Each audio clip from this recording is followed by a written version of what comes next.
But Florida will feel the impacts for a long time. The storm destroyed homes, flooded neighborhoods, knocked out power to millions, and created dramatic rescues. Our team of reporters share stories from the storm, while our meteorologists help you better understand the science behind it. If you look at this, absolutely, I thought my neighbors were dead. The water was so cold. In here, we took about 10 inches of water. You'll hear from the storm survivors. As soon as we closed the door to the bathroom, it hit. We'll explain why water was pushed out of Tampa Bay. There's something called reverse or negative storm surge. And find out how a trash dumpster ended up on a roof. From our nation's capital, this is the National Weather Desk. And a very good morning and welcome to the National Weather Desk. I'm WJLA Senior Meteorologist Brian Vandegraff. Well, rescue crews are still searching for survivors of Hurricane Milton this morning, more than 36 hours after the Category 3 storm made landfall. A 14-year-old boy was one of the last of at least 200 people pulled to safety. Rescuers spotted him floating on a piece of fence near Tampa. He was apparently at a friend's house during the storm and didn't think it would get so bad. And about 30 miles off of Longboat Key, Florida, the U.S. Coast Guard rescued a man who was clinging to a cooler. The man ran into problems with his boat's rudder as he was headed back to port. Flooding was a big problem, but thankfully not as bad as initially feared, especially in the Tampa Bay area. Early reports showed the surge topped about 7 feet down near Fort Myers. Since Tampa was north of the eye, the water was actually sucked out of the bay instead of blown into it. And this is what some neighborhoods that felt Milton's wrath looked like yesterday. Water still surrounded many homes, debris littered streets and yards, and of course, some of that debris likely left over from Hurricane Helene 2 weeks ago. The storm triggered an historic tornado outbreak as well, including this one caught on home security cam near Palm Beach. Dozens of twisters were spotted across the state, and at least 16 deaths now are blamed on the storm, and nearly 2.5 million homes and businesses continue to be without power. And once the storm passed, the Great Return was underway. Hundreds of thousands of people who evacuated from Florida's Gulf Coast headed home, and that created traffic jams on some of the highways. Well, this morning we have team coverage from across Florida this morning, continuing with our Danny Travis, starting us off here in Sarasota. To Sarasota residents' surprise, a major catastrophe is not what happened here Wednesday night. I don't think it was as bad as it could have been, that's for sure. It could have been a lot worse. It's not too bad. I was afraid it was going to be a lot worse. This area was still cleaning up sand covering roadways from Helene, and fire officials say they're covered again. Surrounding neighborhoods to Siesta Key, like Granada and San Remo, also feeling the effects. Broken fences and toppled trees, some of which even fell on top of houses. See that that's a big pine tree over there. That thing's probably 100 feet tall, and that one there, that was what I was worried about too, or these trees could fall on the house, you know. Roads throughout the area are carpeted with debris, making some impassable. Not far away, this auto shop's roof was torn off, landing on top of cars in the lot. Massive billboards also ripped up or completely blown over. And even the biggest of boats in the Sarasota Bay could not withstand the triple-digit wind speeds. It was not that catastrophic. Obviously, there were effects to it, but it wasn't the catastrophic storm that everybody was prepared for. Still, the resilience of this county is shining bright after two major hurricanes exactly 2 weeks apart. 2 hurricanes, I'm a Floridian, right? And one of the iconic sights of the storm that remains only just the very tattered parts of the roof of Tampa's baseball stadium. Very little of it left on top of Tropicana Field. Remarkably, no one was injured inside there. The Teflon fabric had been in place for more than 34 years. This morning, people across Tampa are trying to resume a sense of normalcy. And Karis Harmon is now in Tampa with that part of the story. It was even difficult for our crew to make it to Tampa. Traffic on the interstate heading that direction was slow moving the day after Milton made landfall. Many of those cars filled with evacuees trying to make it home. Some taking back roads near Lakeland to beat traffic, but many running into trouble. Flooding on Dean Still Road and other roadways nearby made it difficult for cars to safely get down the road. Made it this far, but my car started stalling out, so I just had to park it and just kind of waited out here. Many evacuees who just wanted to make it home while also beating traffic on the interstate had to turn around and jump into that same traffic because the floodwaters were just too high. even for our crew. But when we finally made it to Tampa, this is what we saw. We were very lucky here. This man has a property company in the area. There's a lot of trees down, a lot of power lines down, a lot of superficial damage, a lot of street flooding. He says the community is still recovering from damage from Hurricane Helene. I can't tell you how many streets are still piled up with debris. And one of the biggest stories from Milton is just how many tornadoes it created. You can check out this map. It shows more than 100 tornado warnings that were issued across Florida just on Wednesday alone. Trained spotters reported at least 38 tornado sightings. And these tornadoes led to scenes like this. That is a dumpster that ended up on someone's roof. You can imagine just how strong that tornado had to be to lift it up there and drop it off. Unfortunately, some of those twisters did turn deadly.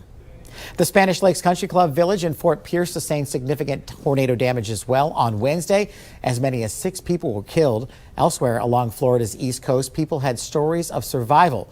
We have 2 reports, beginning with Luli Ortiz.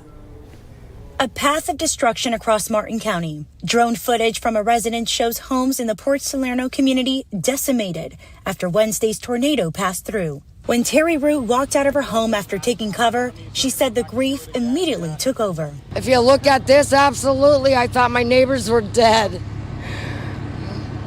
Post-traumatic syndrome doesn't even fit. The twister narrowly missing Tom Perusi's home. It easily toppled his boat. We went into the bathroom, our concrete bathroom, and stayed there. And when the whole shook, everything shook. And when we got out, I took it serious. I thought I was all ready. I was ready for everything, not a tornado. While the National Guard and search and rescue teams cleared debris, neighbors, complete strangers came together with tools and trucks. It's really everybody just like dropping everything and, get to work. Everyone lending a helping hand in the aftermath. Chainsaws, cutting things down. People that don't even know each other just rolling up onto their front yard and carrying stuff out. And it's amazing. It's beautiful. A long road to recovery. Wellington mom Megan Shirley is still trying to come to grips with how close her and her family came to dying when a tornado tore through her home. So there was a separate room in the back, the red. You can see the delineation of the colors. And then the front part of the room was my bedroom. Glass, toys, pieces of furniture are everywhere. Her walls are bent. And Megan tells me this all happened in less than a minute. It's a low drumming sound, and it does sound to an extent like a train. And then the pressure change, the only way I can describe it is you feel like you're in a vacuum. Your ears are popping, your ears are hurting. Born in Mississippi, Megan is no stranger to tornadoes. So she shoved her best friend, their 4 kids, and the dog into this small hallway bathroom just in time. As soon as we closed the door to the bathroom, it hit. And we actually thought we were okay because the bathroom itself was intact. And as everything is calming down, we look down, we see a bunch of glass. We're trying to figure out where it came from. And we opened the door and I looked up to what is supposed to be a hallway, and there was sunlight. The number of tornadoes that touched down as Milton was making landfall was unusual. Meteorologist Riley Blackwell looks at just how rare this number of tornadoes actually was. We actually had a tropical tornado outbreak with several significant tornadoes being reported in parts of South Florida. But overall, the state of Florida recorded 126 tornado warnings that were issued before Milton's landfall, which overall is second most in a single day in a single state for tornado warnings. However, in first place, unfortunately, is Alabama, which recorded 134 tornado warnings back on April 27th, 2011. So that's just a reminder that although a hurricane can cause widespread damage from the eye wall and the outer bands itself, we often have to keep an eye on this eastern side. That's why we say the east is the beast for significant tornadoes. And the 2024 hurricane season is now officially above average. That was the expectation most meteorologists had leading up to the start of the season. All those storms have produced more energy than a typical year. It's known as accumulated cyclone energy. And coming up on the National Weather Desk, we'll continue our coverage of the cleanup and recovery after Hurricane Milton and hear from a storm chaser about what it was like to be on the ground as that storm made landfall.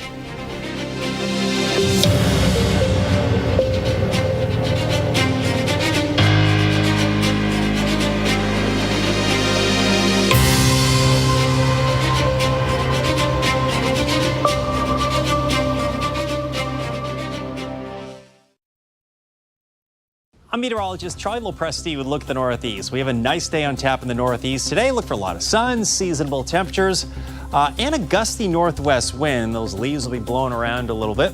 As we go into the morning hours today, look for temps generally in the 40s, warming through the 50s and eventually some 60s. That's 2 o'clock in the afternoon. We should have no shortage of sun. A weak front moves through overnight tonight. And Saturday, we're back at it with some sunshine. It's a little windy on Saturday with highs in the 60s to near 70. I'm Chief Meteorologist Gerard Bailey. Here's a look at the Mid-Atlantic region after a chilly start for your Friday. It's going to be a gorgeous day, lots of sunshine as high pressure is in place. We will see a couple of fronts approaching. The first one on Saturday, not likely to do much except for the upstate, but a colder air mass coming later into Sunday night. So we will be warming up here in the coming days. Your afternoon highs close to 70 degrees across the region. We'll be in the mid to upper 70s here on Saturday. I'm meteorologist Vitas Reed. Here's a look at your southeast forecast highs. We're seeing temperatures about 80 degrees in Nashville, 84 in Mobile, 74 Atlanta, 71 in Raleigh. A little cooler air along the Carolinas. Looks like temperatures in the mid 80s down in parts of Florida. We'll see plenty of sunshine, high pressure keeping things nice and clear across the southeast. There will be a chance for some spotty showers, possibly in South Florida, but it looks like for the most part things are quiet across the southeast.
And we showed you some dramatic rescues at the top of the show. There was another one at an assisted living facility near Tampa. As Isabel Rosales reports, that is where first responders found more than 100 residents in water up to their waists. It's just terrible. And that sounds terrifying. The water was so cold. Teresa and over 100 other residents at a Hillsborough County assisted living facility awoke to waist-high water in the middle of the night. The chairs were just floating, couches were floating, everything was floating. This employee stunned by the flooding. They thought they were safe because the facility is not in an evacuation zone. Just rainfall reaching to levels they never anticipated. You expect this in the Gulf, you expect this in the Bay, not in areas inland like this. But storm surge isn't the culprit. Instead, it was all the torrential rainfall leading to flash flooding. By 2 a.m, it was an emergency and residents needed out. Some of them on oxygen. It was quite scary because we had to think on our feet because obviously it's last minute. You could literally hear that thing coming around the corner. And it just sounded like it was going to take the building with it. They waited for hours, cold, scared, and some of them without any shoes until it was safe for deputies to get to them. And now to Orlando, where flooding and wind damage caused problems, even though the city is in the middle of the state. Gracie Johnson spoke to a furniture maker who saw 2 sides of his stores damaged. Probably in here we took about 10 inches of water. Next door we have our plastic factory where we do all of our plastic furniture, and same over there. They took about maybe even a little bit more, maybe about 12 inches of water. The Crowfoot family owns Palm Casual Patio Furniture. They have 23 factories across the state of Florida. Their Orlando location took a hit as Hurricane Milton moved through the state Wednesday night. When we get a lot of rain in a short period of time, it's tough. Ike Crowfoot, a part owner of Palm Casual Patio Furniture, said every time they see a hurricane, they have to cut their losses. I mean, there's always losses. We're fortunate that the actual building itself didn't get damaged. We were kind of anticipating that would be the case. As for their other business locations, the Tampa location also saw damage from Hurricane Milton. The Tampa store did take water. We lost a sign there, but for the most part, I think we were very fortunate. Still, They believe Milton could be the worst aftermath they've faced. I don't know how high the winds got. I'd assume around 90 mile an hour. I mean, it's the most we've ever seen. And since Milton made landfall south of Tampa, the city didn't experience a major storm surge. In fact, the bay lost water in a process known as reverse storm surge. Meteorologist Amanda Verrier explains it on TikTok. Storm surge is when water gets pushed into an area, but there's something called reverse or negative storm surge, and that happens when things get pushed outward instead. So why does this happen? Well, let's get into it. Hurricanes in the northern hemisphere move in a counterclockwise direction. We saw Milton pass south around Sarasota, but see the counterclockwise winds pushing away from Tampa. So while everyone south of landfall was seeing those onshore winds, that pushing of water, everyone to the north was seeing the opposite, those negative storm surge away from the shoreline. Of course, that water does come back eventually, and you want to make sure you're nowhere near because it can come in very quickly and rise very fast. Hurricanes can be enormous, like Helene, or smaller, like Milton. So how does the size impact the storm? Well, meteorologist Brandon Stover has a closer look. Less area impacted with smaller hurricanes. That's obviously a good thing. Not as many people impacted, generally speaking. Larger hurricanes, you're going to have more places impacted. So that's the downfall here. There is some credence there that small hurricanes can spin up a little faster, can strengthen a little faster. We saw this with Hurricane Andrew in 1992, and also to some degree Hurricane Camille back in 1969. That was a relatively small hurricane. Meanwhile, larger hurricanes generally don't strengthen as fast. That's still kind of a generalization, though, because there can obviously be exceptions. You know, what's the ambient environment? What's the air pressure around the hurricane? What's the shape of the hurricane, etc.? You can go on and go on, but I do think overall you can say that smaller hurricanes do have the potential to spin up a little faster. At the same time, smaller hurricanes are going to be more vulnerable to the environmental conditions around them, the wind shear, because they're smaller. Larger systems are going to be a little more tolerant to negative environmental conditions, including stronger wind shear. But at the end of the day, regardless of size, both small and large hurricanes can be dangerous. And we've been showing you a ton of video of damage and destruction from Milton. Much of that was captured by our storm chaser, Brett Adair, who put himself directly in the path of danger. Meteorologist Ryan Munn spoke to Brett about what it was like being on the ground during the storm. We were down to the south around Venice Beach when the storm surge actually came in. We started to see some of the homes down there be inundated as the winds became onshore. So again, those floodwaters, they had all kind of debris in them because you still had several pieces of debris that were laying around from the last hurricane, which was Helene. As Brett was driving just south of Tampa, he came across a disabled vehicle on the side of the road. And we came up on a vehicle that had rolled off on the southbound side of 75. We got out and attempted to render aid, as well as 2 or 3 other drivers. The windows were knocked out. We got out to check if everybody was okay. We could not find an individual in the vehicle. He hopes they made it to safety despite the wind gust over 100 miles per hour. So we encountered tons of downed trees and power lines. Several metal roofing structures ripped off, those gas station awnings. They didn't stand a chance with that type of wind. In addition to the violent winds, storm surge, and tornadoes, millions of people are without power. Wow. And you could literally see like the power currents on the lines themselves. That's a phenomenon that I've seen a couple of times. And that's usually when you know with really high winds the power is going to go down because there are issues down that line somewhere. On this week's podcast, latest episode, radar meteorologist Emily Gracie spoke to NOAA hurricane hunters about the past, present, and future of hurricane hunting. Here's a sneak peek. In September of 1961, Hurricane Carla was approaching the coastline of Texas. The center of Carla moved inland near the Port O'Connor, Port Lavaca area on September 11th. It made landfall as a Category 4 hurricane with winds of 145 miles per hour and spawned 26 tornadoes as it moved inland. Although this storm was severe, loss of life was held to a minimum by timely warnings issued by the Weather Bureau and evacuation advice issued by local public safety officials. Hurricane Carla was the first hurricane to be monitored from start to finish by researchers in the air. This week, we're going off the radar and into the cockpit with the NOAA Hurricane Hunters. We'll hear about their history, the wildest flights, including into Helene. And we'll learn about the next generation of planes they'll be flying into future hurricanes. You can find Off the Radar on Spotify, Apple, and anywhere you get your podcast. New episodes are released every Tuesday. If you listen, you might just be able to impress your friends with some amazing weather knowledge. And time now for a short break, but first let's take to the skies and enjoy the changing leaves near Green Bay, Wisconsin.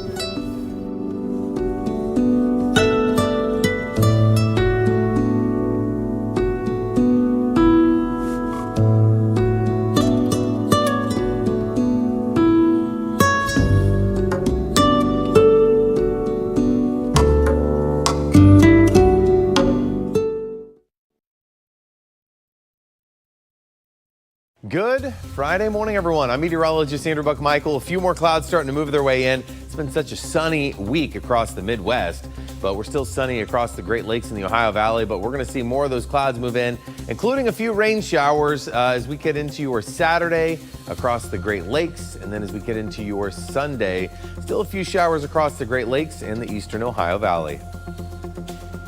Good morning, I'm meteorologist Alex Garcia. Here's a look at your regional weather. It's downright cool up in Amarillo at 58 degrees, 66 and 69 deep into South Texas. It's even 68 for our friends out in New Orleans. Very weak system out across North Texas won't be doing much. We'll see a few little scattered showers out toward southeast Oklahoma, but that's pretty much it. Otherwise, looks like another summer day for the most part. I'm meteorologist Alex Garcia. That's a look at your regional weather. Well, hi there, everybody, and a good Friday morning to you. I'm meteorologist Shannon O'Donnell. We're talking about some heat back out west, including 105 out of Phoenix. Just cannot catch a break from those triple digits in the Valley of the Sun. Meanwhile, beautiful weather in Seattle at 65, 87 hot there in the Great Salt Lake.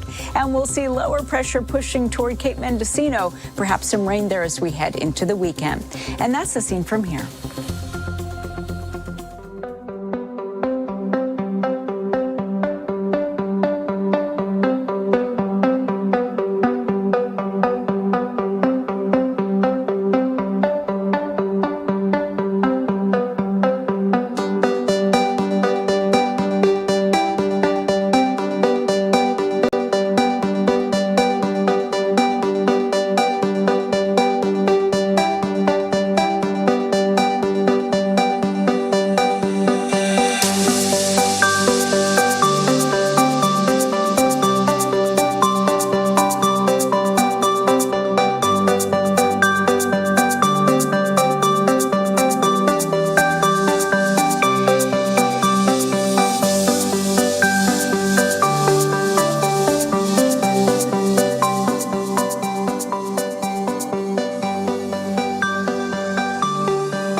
You are watching the National Weather Desk. And time now for our Friday football forecast. Here's meteorologist Katie Morgan. Let's get right to it and talk about your college matchups. First off, we head to Knoxville, Tennessee, where Florida is taking on UT, and that is looking to be nice for the evening. Some sunshine early in the evening, turning into a mainly clear sky with temperatures in the low 70s. Nice and hot in Texas as we are looking at Texas versus Oklahoma in Dallas, Texas. Temperatures in the mid-90s with mainly sunny skies. And K-State at Colorado. Boulder looking fairly comfortable in the evening hours for a night game with mainly clear to partly cloudy skies. Then we take a look at some of our Sunday matchups, starting off with the Steelers versus the Raiders.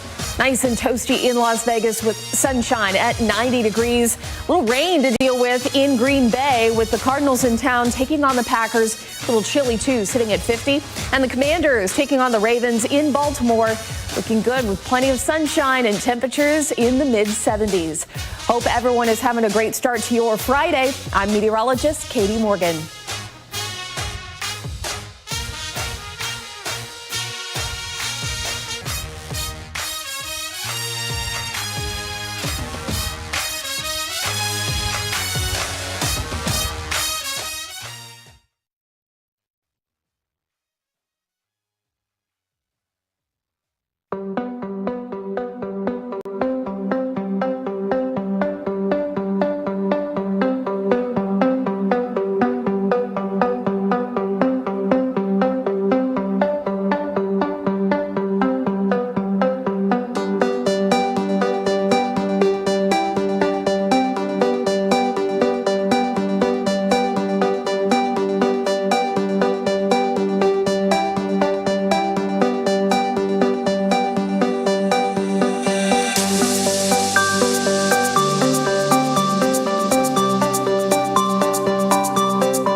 Well, thank you so much for spending some time with us today. I'm WJLA Senior Meteorologist Brian Vandegraff. Make it a great Friday. Have a wonderful weekend, and we'll see you right back here next Monday.